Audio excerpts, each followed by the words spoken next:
Well, we've watched wicked leftist ideology take over beautiful places like California and Colorado, but now it might be coming to Alabama. And we ask the question, are liberals trying to take over Lake Martin? Coming up on 1819 News, the podcast. We have an incredible culture here in the state of Alabama, but our politics and public policy don't reflect the people of Alabama. Media drives culture. Culture is what drives politics and public policy. Welcome, everyone, to 1819 News, the podcast. I'm Bryan Dawson, CEO of 1819 News and host of this here podcast, where we are in pursuit of a free and flourishing Alabama every single week. And one of the things that we have to do if we're going to have a free and flourishing Alabama is we can't let Alabama become California or even Colorado, where I came from, okay? And so the purpose of this podcast, you could almost even call it an emergency podcast, is one of the things that the left loves to do is they find beautiful places where they can move and infiltrate and bring their wicked ideology to reign in these beautiful places. They always start with the beautiful places. They flood the not so beautiful places with immigrants. That's kind of the strategy. But either way. And so thinking back, I moved here from Colorado about 10 and a half years ago. And when I grew up, my grandfather was a state senator in the formerly great state of Colorado.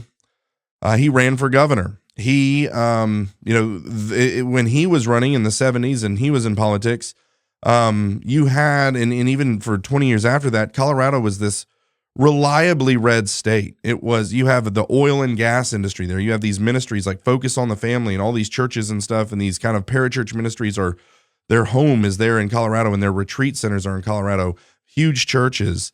You've got Fort Carson, you've got Peterson Air Force Base, Air Force Academy at the time. You had Lowry Air Force Base, Shriver Air Force Base, strong military presence. This is a very red state.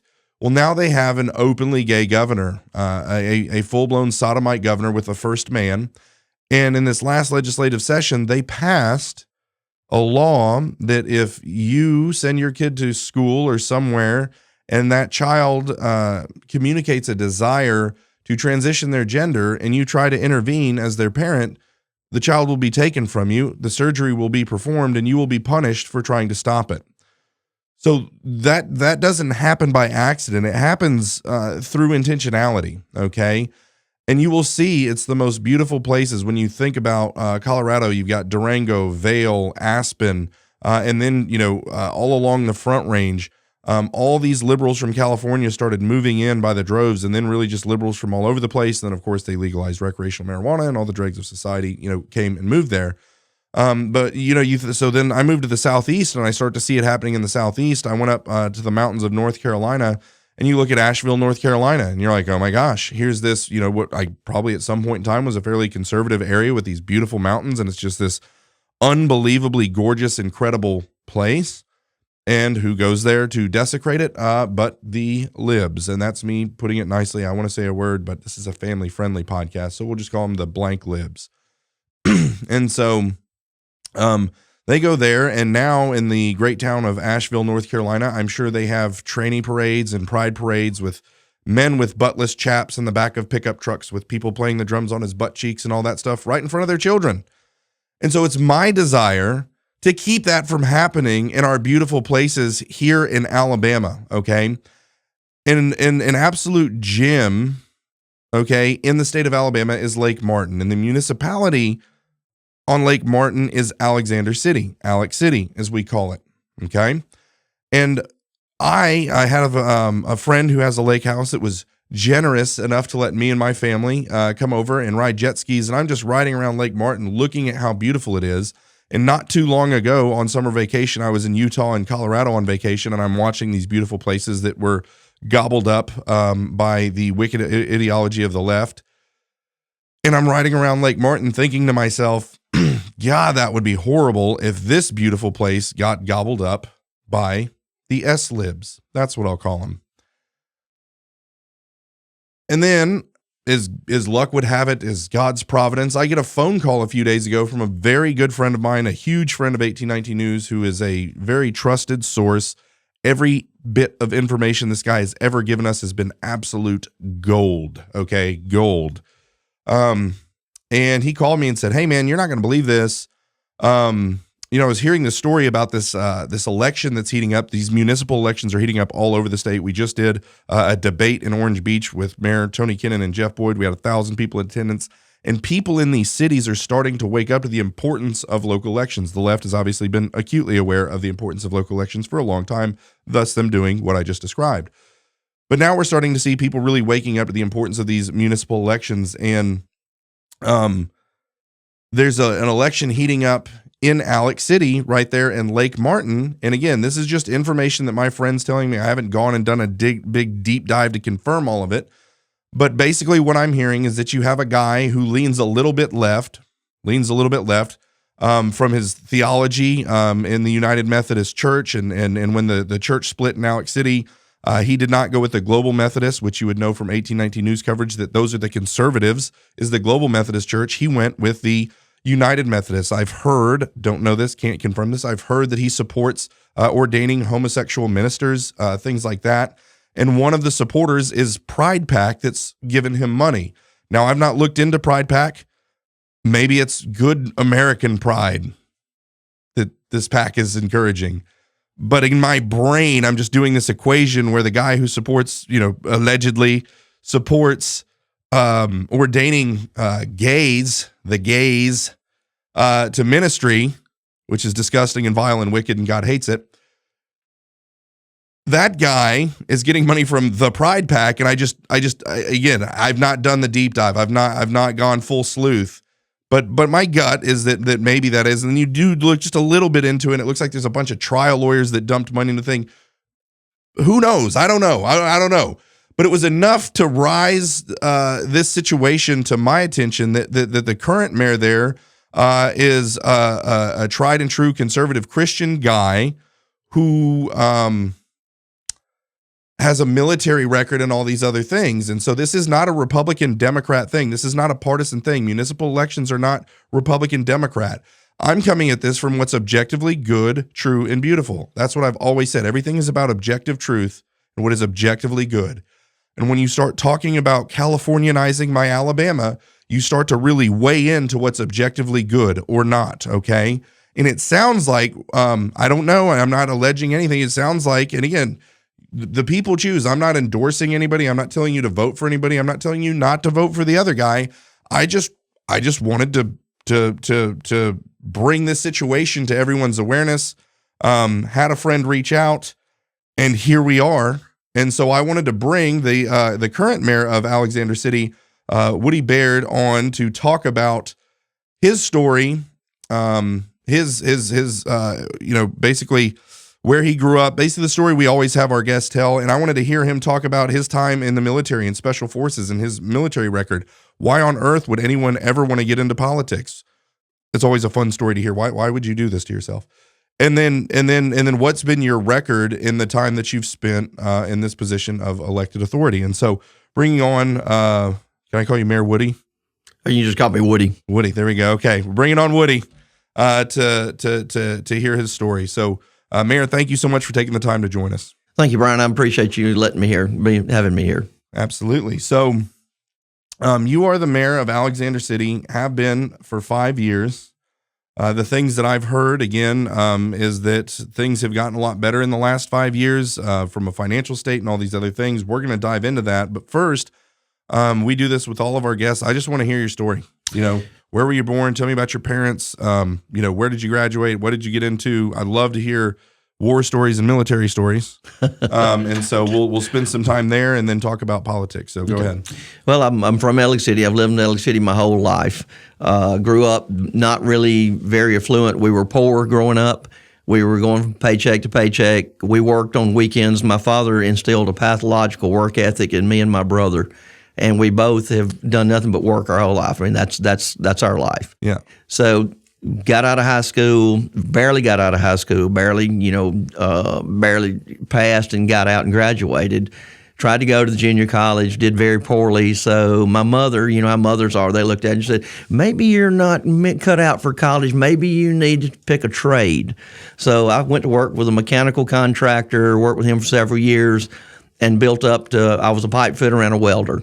And I was working for Russell Corporation there in Alexander City because the facilities they had required those skills. And I was 27 years old and suddenly realized that there's got to be something else out of life. It was just not a fun life that I had at that time. So I found 20th Group Special Forces. It's an Alabama Army National Guard unit here in the state of Alabama. It's headquartered here in Birmingham. Yeah. And I was recruited in. I was always a gun guy, gun nut, and I felt like that if I could get into Special Forces, the Special Forces weapons sergeant gets to touch and play with every gun ever made. And I thought that was a dream. Yeah. But I went to interview, and they told me, said, well, we don't need weapons guys, we need medics or radio operators. So I chose the medic MOS, not realizing that what I had chosen was the hardest and to gain and maintain enlisted MOS in all 4 branches of the military. So you've joined the 20th Special Forces thinking you were going to go to get into the guns and everything, and then you've kind of got this path of which way you're going to go, and you chose the medical MOS. Well, they kind of pushed me into the medical MOS. They needed medics. They didn't need gun bunnies. We call them gun bunnies. Yeah. Because gun bunnies are easy to train. Yeah. Medics are not. Like I said, it's the hardest enlisted MOS in all 4 branches of the military. Yeah. Not knowing what I got into. So, you know, okay, we're going to do it. So I went to basic training, jump school, went to Fort Sam, Houston, Texas, went to 10 weeks of the basic medic course. Back then it was called 91 Alpha. And it's just a standard combat medic. And then on the same post in Fort Sam and San Antonio, you had to go to something called the Special Operations Medical Sergeant course. It was 300 F1 back then. It was 19-week school. And the first day we walked in, the first sergeant walks in. There's 67 candidates or people in the class, soldiers in the class. And the first sergeant says, welcome to the Special Operations Medical Sergeant course. The next 19 weeks will be the academic equivalent of the first year and a half of med school crammed into 19 weeks. And I like to have died. I looked at the guy next to me. I said, I barely got out of high school. I said, I can't do this. I'm just going to slip out the back so I don't embarrass anybody. He said, sit down, shut up, it'll be all right. So we did, and we started. At the end of the 19 weeks, there was 26 people left out of the 67. Then we went to Fort Bragg, North Carolina, for the 3 phases of the Special Forces qualification course. We call it the Q course. Phase 1 is field operations. Phase 2 is med lab. That's where we learn advanced medical techniques. And then phase 3 is something called Robin Sage. And Robin Sage is it's a field operation with bit players. It's an unconventional warfare, guerrilla warfare type scenario where we're going in to help a government overthrow a tyrannical government, help a partisan group overthrow a tyrannical government. And it's 3 weeks long. At the end of that, when we graduated, we out of the original 67 medics that started, there were 7 of us left. At that point in time, I realized I could do anything I wanted. I realized I could go to college. I could, anything I wanted to apply myself to. So I came back, decided to go to nursing school, went to nursing school, straight A's, Dean's List, got my nurse's license, and went to work. At the same time, I married my wife, and we started a life together. And I was doing nursing. And what year is this? This is in the mid-'90s. Mid-'90s, got it. Yeah. Got activated in 91, got activated for Desert Storm. So my group went to Fort Bragg for 6 months, and we backfilled active duty units, and we went all over Europe and we traveled all over the world for 6 months. Then we came back home. I think at that time I was in nursing school. We finished nursing school, and we started a life together. She was a IT person, systems manager for Russell Corporation back then, which was all Italy City was. Yeah. And we started life together. Well, in 1997, in the mid-'90s, Fruit of the Loom bought Russell Corporation and basically started downsizing it. And we had a population of 18,000 people in LA City. 5,000 of them worked for Russell Corporation, and they slowly started the layoffs and went down from there. In 1997, I opened a retail store. I always wanted a gun store, so we opened a retail store, started with very little or nothing, and we ran that as a small business for 23 years. I had only been in business for about 4 years, and 2002, right after 9/11, we got activated, and I went to, it was January '02. We went to Kosovo for 6.5 months, and then my team and unit got rolled over to Afghanistan, and we went to Afghanistan for 7.5 months. I was on orders for 18 months, away from my wife and my family. I got 2 children at that time, and I watched my business crater because I wasn't there to tend to it. And after that was over with, I came back and we started the business back up, and I built it into a multi-million-dollar business and sold it in 2022. I ran for mayor in. Here, pause. Okay. So let's talk more about military service.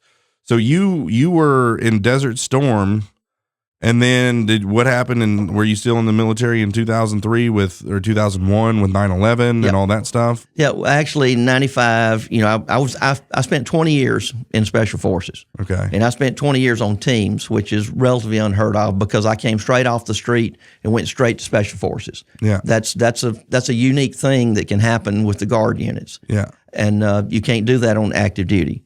But in 95, we were activated. We went to Haiti for 6 months. I lived in the middle of Haiti. Beautiful place. Wonderful place. Yeah, it's just a tropical paradise. Yeah. But we were there for 6 months, and then we came back. And like I said, then I started my business, my gun business. And then in '02, after the planes flew into buildings on 9/11, I was activated January of '02, and we were on orders from January '02 to July of '03 for 18 months straight. If you're running a ministry or you own a business, my guess is that you've been thinking about starting a podcast for a while now, but for various reasons it hasn't happened yet. Send me an email. I need to personally connect you with Yonder Child Media.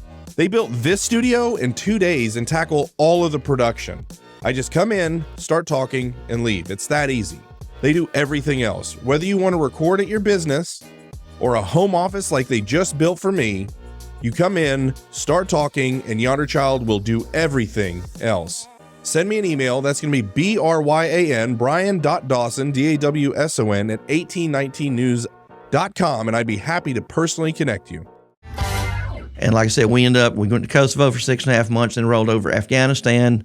We went to Mazar-e-Sharif in Afghanistan. And I don't know how many people out there remember, but the first casualty in the war on terror was a guy named Mike Spann. He was a CIA agent, and he's from Winfield, Alabama, just right here. And he was killed there in Mazar-e-Sharif. Well, we came in after that. Where is Mazar-e-Sharif? It's in the very north of Afghanistan. It's on the north side of the Hindu Kush, and just down below Uzbekistan. Wow. And it's amazing place. Afghanistan is an amazing place. It's old, very old. There was a city right next to us called Balkh, Balkh or something like that. And Balkh was a crossroads of the silk trade, the Silk Road back in those times. And the Asians would bring all their goods to Balkh and trade them to the Arabs, and the Arabs would take them to the Med, load them on ships, and go to Europe. Alexander the Great married Roxanne in Balkh. Wow. Alexander the Great spent 2 years there. The history was just amazing. I mean, I just love the history, and I would ride around. One day I got some of the guys with me, and we went out to Balkh. The ancient walls of Balkh are still there. A lot of the fort walls are 40 foot high, and they're made out of dirt. And I took a 6-pack of Russian beer with us, and we went up on top of the wall, and I said, "Here, have a beer and watch sunset." And I said, "Now think, how many soldiers over millennia have sat here and drank a beer and watched the sunset?" Yeah. I said, "This is a piece of history." Yeah. And it was just really cool. That's awesome. But Genghis Khan sacked Balkh twice. That's how prosperous it was. But there was a lot of history there. We, like I said, Mike Spann was killed there, and I don't know if you remember a group called the Horse Soldiers. Yes. Yeah, there's a movie out there called 12 Strong. The 12 Strong movie is about the Horse Soldiers, and the Horse Soldiers, they were a 5th group team, active duty group team, 595. And while we were there, DARPA, the Research and Development branch of the Defense Department, came there and actually wanted to catalog that whole Horse Soldier mission. So they brought 3 of the Horse Soldier guys back, a bunch of DARPA guys, 2 cinematographer groups, and I was the NCOIC on that mission, and we actually went up into the Hindu Kush where Mike Spann met the Horse Soldiers before he was killed, and they started the campaign to retake Afghanistan. And it took us 10 days on the ground out there to document that whole mission. I got to know the team leader of 595, which in the movie Chris Helmworth plays the team leader, and this guy's name is Mark Nutz, and we still talk, and he was here in Birmingham a few months back, and we had dinner together. Oh wow! So really, really close, and really good guys, but I got to hear that whole story from the people who fought it. It was absolutely amazing. I worked with an Afghan warlord who was the warlord he was the head of the Northern Alliance, named General Abdul Rashid Dostum, and I worked with him closely for the 7.5 months I was there, and he was there to help us through this mission of recording that horse soldier mission. What was it like being a medic in a war zone, like a real war zone where people were actually being shot? At that time, the major part of the fighting was over with. We were primarily trying to keep the Northern Alliance together, to keep them from fighting amongst themselves. Yeah. And we were rounding up the remnants of the Taliban. So it wasn't much of a shooting war for us. It was more of an intelligence gathering war. Okay. So, and me being a Special Forces medic, I took care of a lot of the locals, the allies that we worked with. We immunized all their children. If they got sick, they came to me instead of going to the local hospital, and we would take care of them. Any of our help, any of the Afghans that got hurt, we would fix them up and take care of them. And so that's basically what I did. Awesome. And so then you get out and you start a gun store, and then recently sold the gun store before running for office. I had been in the gun business for about 4 years. We started in 97, and 02 is when it got activated. And so I just came back, cranked my business back up. We had to work really hard. I was working 12 hours a day, 6 days a week to get the business cranked back up before I'd been gone. And became very successful, and to the point that my wife finally came out of working for Fruit of the Loom, and started working for me, keeping my books and all. And that's really when we took off, when I had somebody there day to day to take care of the accounts payable, accounts receivable. And so we moved forward. I was paying millions of dollars of sales tax revenue to Alexander City, and I was watching how it was spent, and I was not very happy. So I got active with the local civic organizations. Russell at that time had been totally devastated by Fruit. Fruit had just basically shut them down in LA City. Population dropped. Fruit is Fruit of the Loom? Fruit of the Loom, yeah. Okay. And so LA City was really on hard economic times. And we were trying to get an economic development movement started, momentum, to try to recover from losing the textile mill. And I worked with several different groups, and we tried to get that going, could never get any traction. And I finally realized that I was trying to get anybody I could. I talked to everybody in town, tried to run for mayor when I was elected, that election in 2020. Trying to get somebody to run. Come on, somebody's got to run. And I talked to everybody. And I'm sitting one day by myself, and I'm praying about it, and I talked to God. And God said, "You got to do it. Yeah, this is you." And I was like, "Oh no, ain't no way. Yeah, this is not me. I can't do this. Yeah, this is not what I do." Yeah, I said, I just can't do this. I don't have the ability." And they said, "Yeah, it's you." And the one thing I've always had a problem underestimating my abilities. Yeah, and I've always been able to accomplish anything that's ever been given me to do. And God said, "It's you. You're it." And I was like, "Oh my God." And I didn't tell my wife right at that time, and by the time I told her, I thought she was going to divorce me. But we went out, we campaigned, I got elected. First time I've ever run for any kind of political office, and I went to work. And God has blessed me greatly. Yeah. What I was able to accomplish over the 5 years I've been there. We're running a $3 to $5 million deficit every year for 20 years before I got in office. We were 4 audits behind. We didn't have a bond rating. It was just, it was absolute financial chaos in LA City. Our infrastructure was failing. And so I got in there, I went to work, I got a really good financial officer that was hired to help me, and we went to work, and we just, you stop the bleeding. You use small business principles. You look at, okay, we're not making money here. How do we make money here? How do we stop losing money and at least break even? And with cities, you can't make money. You have to break even. You can only charge what it costs you to provide the service. Yeah. But we went to work, and we turned the city around. And when we hit fiscal year 2023, 1st of October, we had moved the city into the black. We had done away with the deficit, eliminated the deficit, and we had caught up 4 of the audits, and we continued to move forward. We still have 2 audits to catch up because it takes time. 2023 and 2024, we hope to have those finished by December of this year. But it took, for 20 years, all this was neglected. I mean, nothing was done. The infrastructure, everything failed. And so we came in, it was a huge task to try to get all this crank back up, start making money, and move the city forward. I've got the best staff in the world. Nobody does this on their own. I got the best. I mean, they worked for me when they came in, and they realized that I was going to support them and back them up on one of the problems we had back then was substandard contractors doing work in and around the city. And the department heads would go to whoever's in leadership at that time and say, hey, this guy's not doing right. You need to help me make him do it right. And they wouldn't do it. So it's the first time we had a substandard contractor trying to install poor quality infrastructure, and they came to me and said, you going to back us up on this? I said, absolutely, let's go.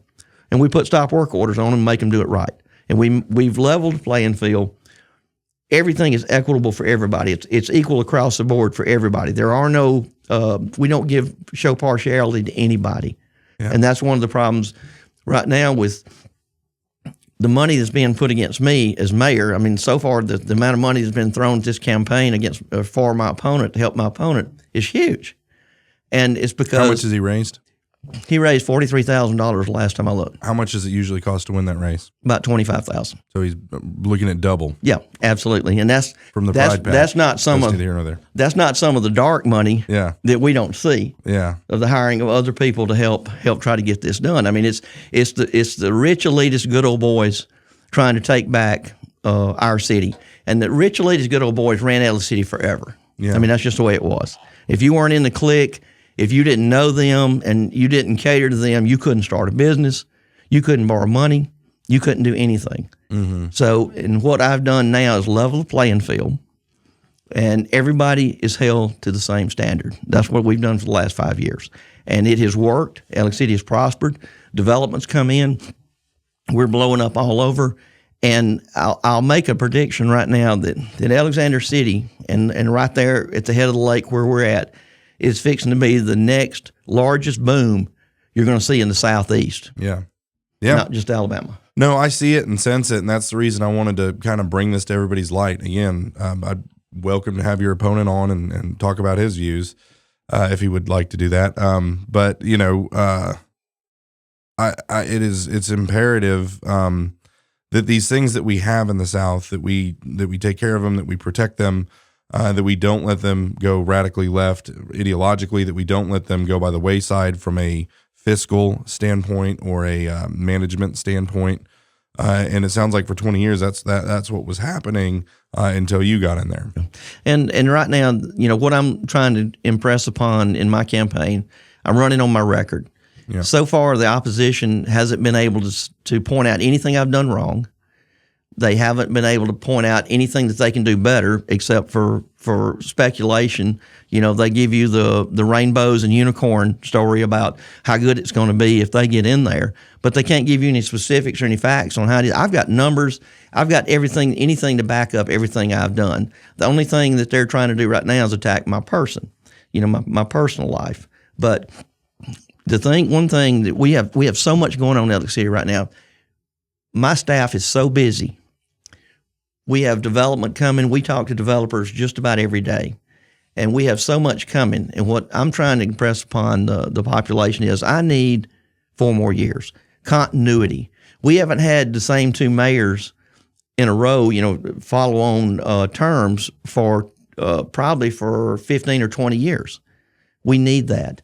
That continuity will allow us to maintain that growth, maintain that momentum, and we'll be able to make, if I get 4 more years, I've promised the citizens that we'll see the prosperity that we haven't seen since Russell Corporation was at a heyday. That's incredible. What does your opponent do? What is his credentials? He was a corporate executive.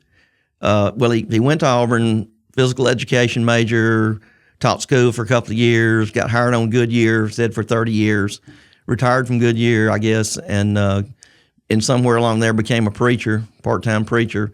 And that's, he's in Alex City. He's been going around. He would go from church to church and preach.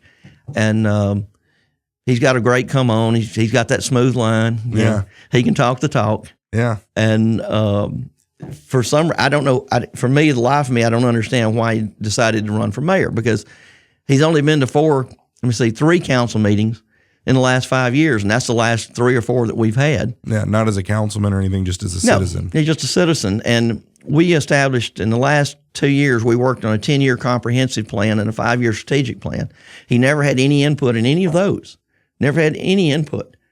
And, we have to have those plans to be able to get the grants. We've gotten $25 million in grants in the last 5 years. We've been blessed and lucky. I mean, we just work and get them.